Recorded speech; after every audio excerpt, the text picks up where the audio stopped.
Hi, I'm Julie, and this is Journey with Julie, a podcast where we slow down, sit back, and connect with real people sharing real stories. From moments of courage to laughter, motherhood, heartbreak, and hope. These are the voices that often go unheard, but not today. Thanks for listening, and welcome to the conversation.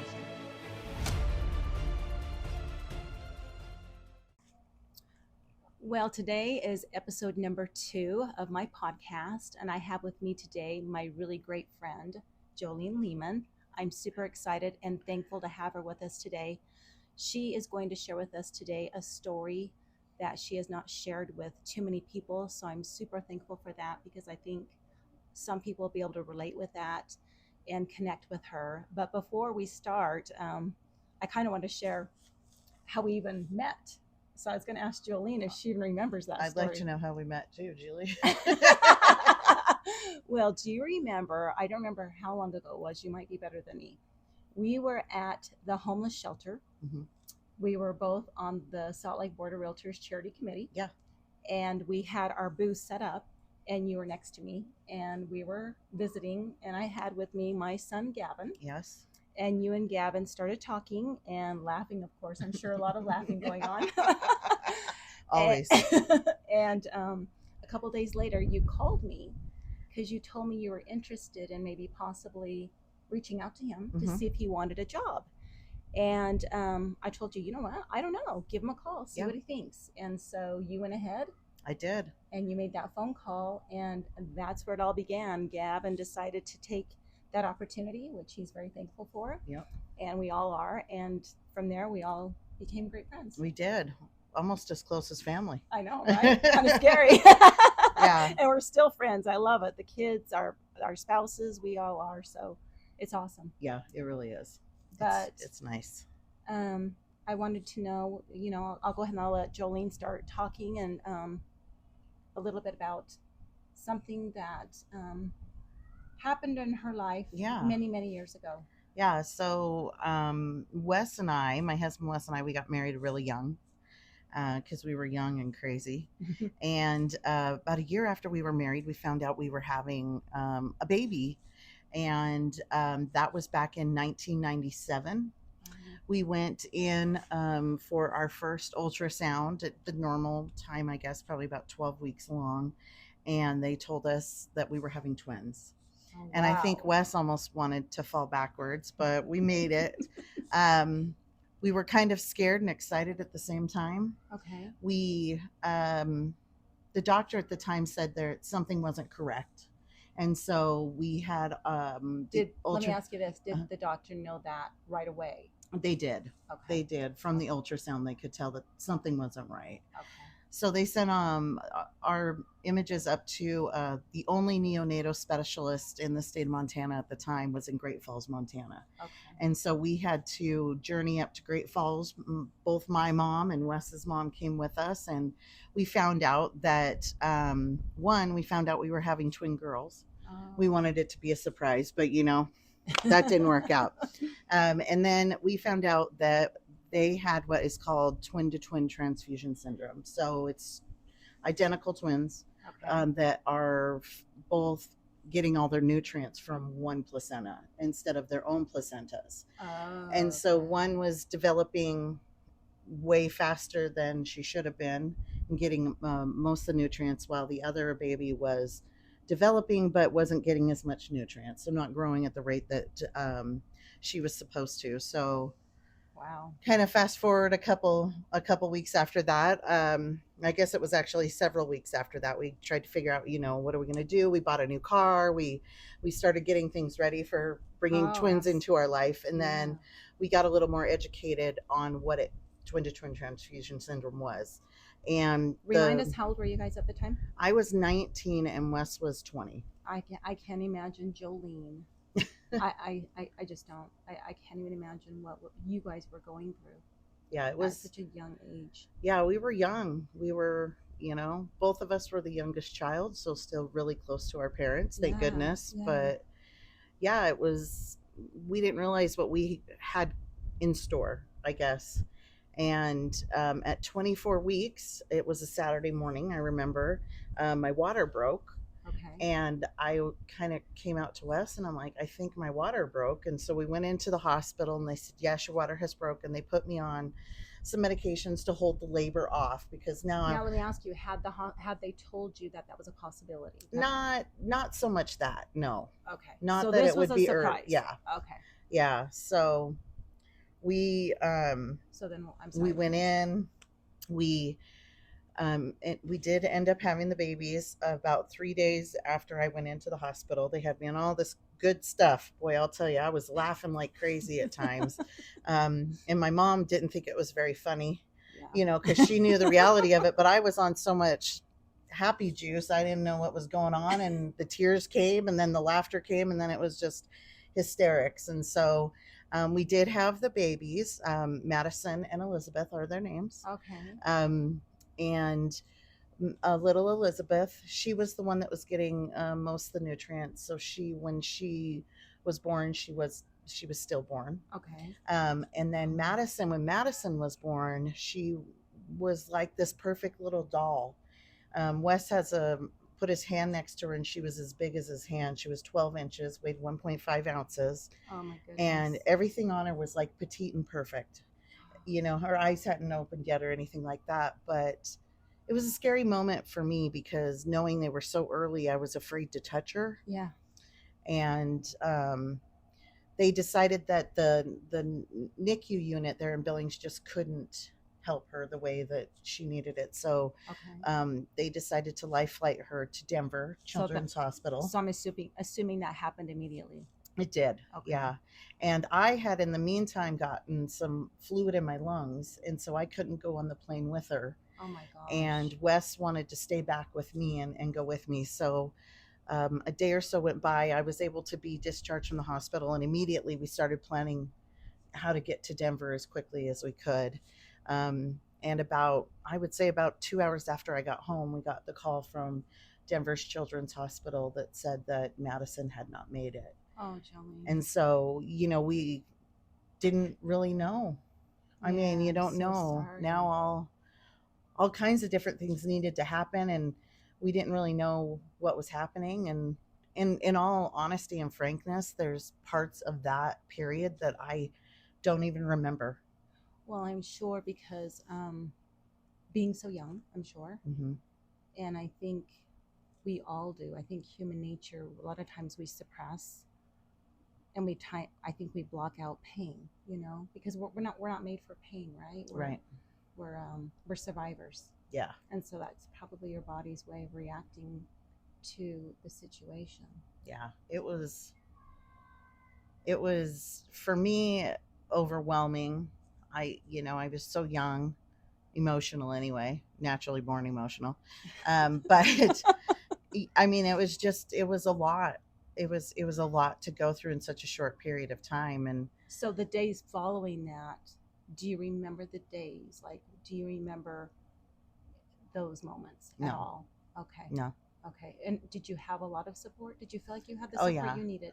Yeah, we had my mom and dad were rocks through it all, and Wes's mom and dad were there too. And I had my sister who lived in Billings, and my brother who lived in Laurel, and two brothers that lived in Laurel, and everybody kind of came together to support us however they could. You know, right. I mean, I think a lot of them were like, what can we do? Yeah. And that's the thing about it, I think, with even like nowadays when I hear of somebody who might go through a similar situation, and people are like, I don't know what to do. And it's like, well, if you reach out, they will remember.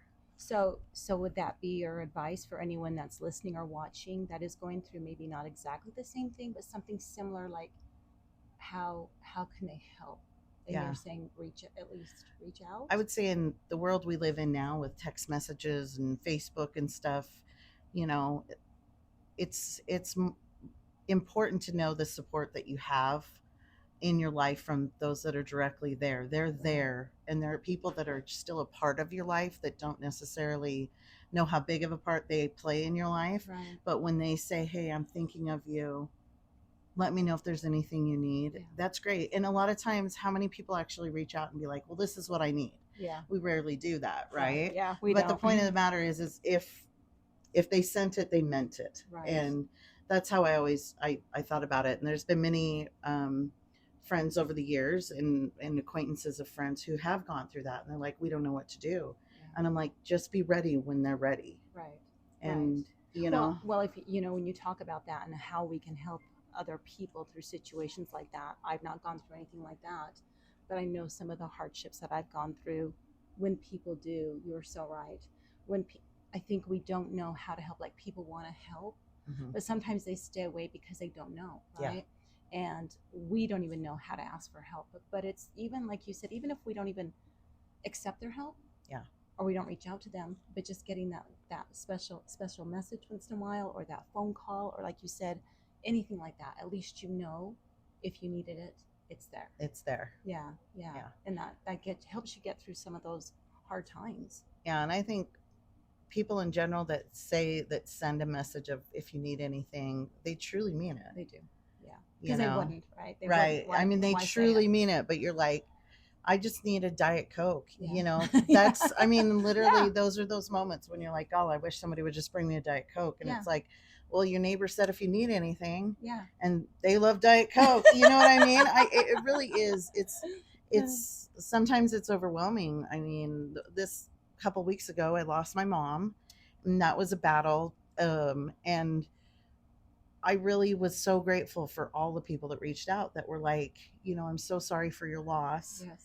And because what do you say? And then if you need anything, and people showed up, right. You know, I didn't need anything really like in specific, but just knowing they were there made me get through that process to where I am right now. I mean, you know, it's one breath at a time for a short time after you lose your like a baby. It's one breath at a time, and then it becomes, you know, 30 seconds and a minute and an hour, and then eventually, like I say, you know, the wound doesn't heal over. Right. The wound heals up. Yeah. And so it's always there. Right. But I mean, they would be 28 years old this year. Okay, 28. So I've had 28 years to process moments in time when I've seen a little girl, or I've seen somebody get married or have babies now, and I'm thinking, wow, my girls would be at that point. And it didn't bring me sadness as much as it was, that's where they would have been in their life, that stage. Yeah. And it brought me a lot of joy. I have a niece who is the same age. Okay. And when she graduated high school and then got married, and now she has 2 babies, you know, and it's those things that you don't think will bring you joy, or you didn't know would bring you joy, that kind of help that healing up, you know. Well, and then now you have a beautiful granddaughter. I do. You know, so you get to spoil her and love her and all that great stuff. And I do. Yes, you do. I know you do.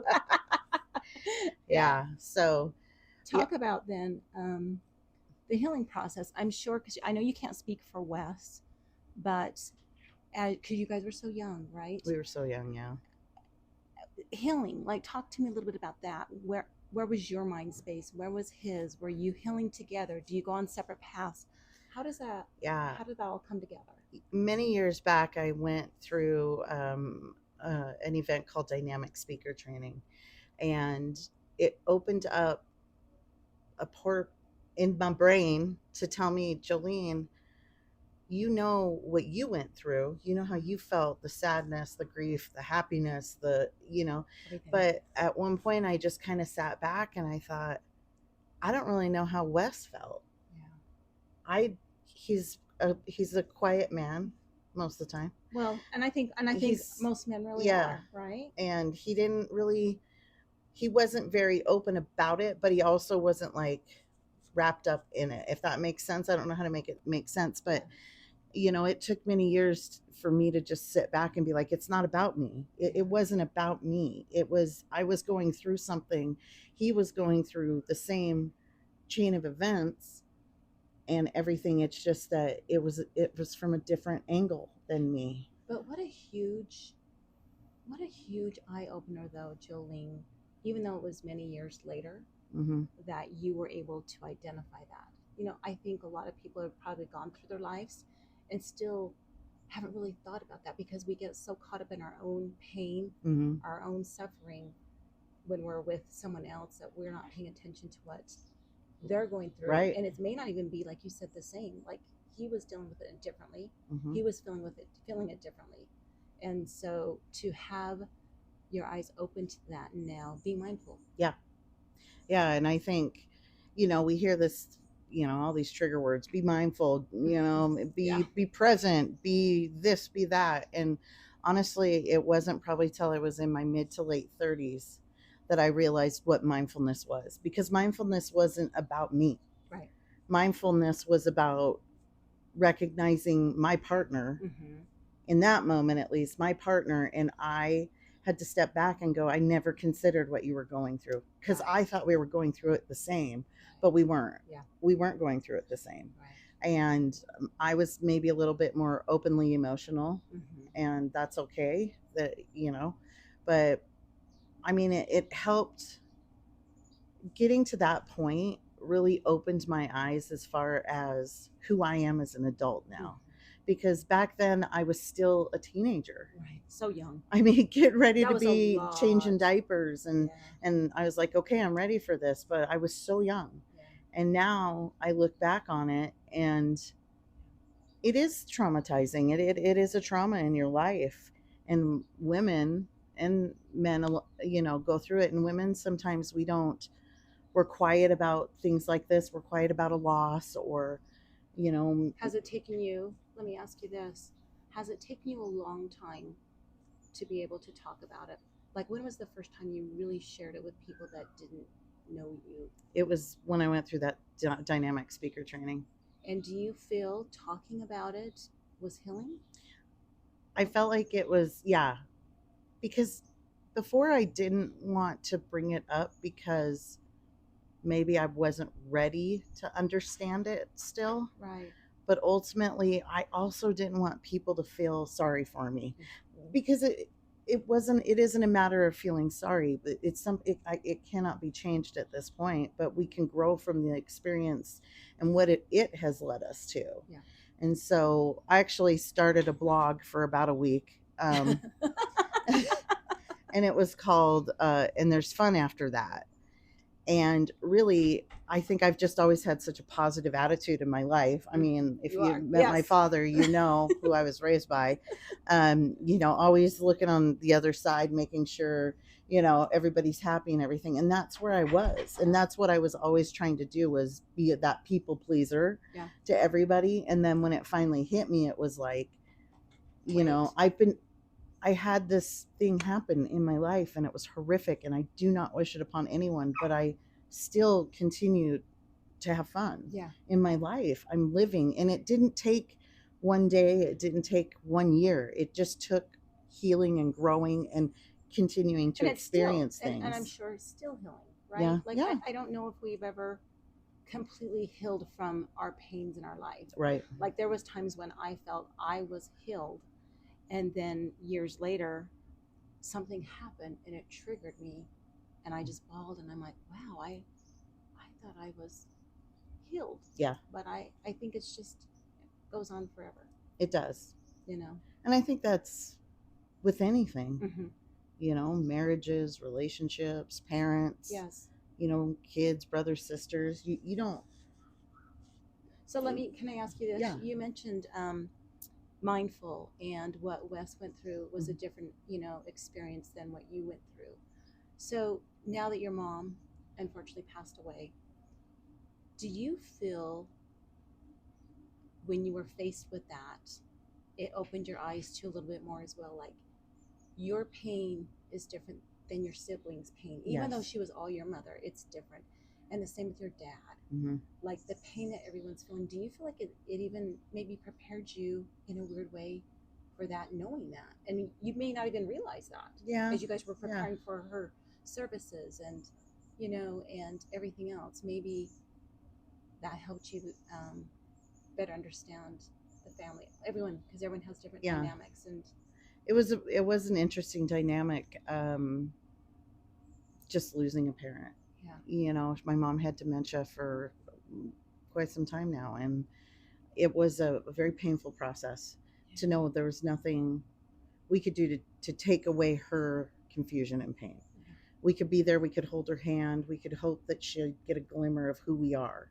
And towards the end there, she definitely didn't recognize us, but certain things I used to do to my mom, like I just rub her back softly. And at one point I was like, is it okay if I rub your back? And she was like, yeah, that feels nice, and so I still had those moments with her there at the end, but you could connect somehow. Yeah, but when it was kind of sudden for us, I mean, even though we knew it was coming around, it was kind of sudden, but my sister was very conscious of saying, I'm sorry that you lost your mom.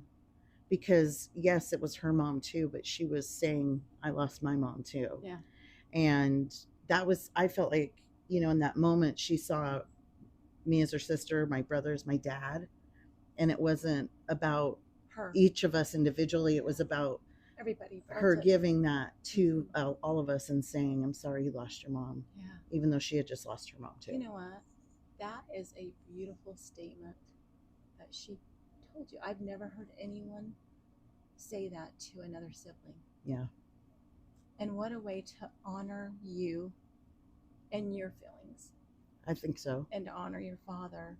Like, wow. Yeah. I just have to say wow to that, Jolene. Like, that's beautiful. Well, that was all my sister on that. I'll give her that one. Yeah. I mean, and that kind of just brings us back to being mindful. She, and wherever she is in her life, these are things that she's learned, and she's growing as she well. she made that point, and it was, I noticed it. I recognized it. Yeah. And I wanted to recognize it because it did make me feel good. Mm-hmm. That it wasn't, she's just not my sister. She was being my friend. Yes. And yeah, that made me feel good. It was a tough time for everybody. And anytime there's a loss, it's always a little chaotic. Yeah. And then there's also a lot of fun along the way. We had our whole family here, but. Well, I'm going to just tell you something. Anytime you're with Jolene, it's always fun. Even now, I can't even be serious through something that's serious in life, but I am serious in life. But like, I mean, like I said, there is fun after that, and it's a slow process, and we all go at our own speed. And I always say, you can't judge another person's hard. Right.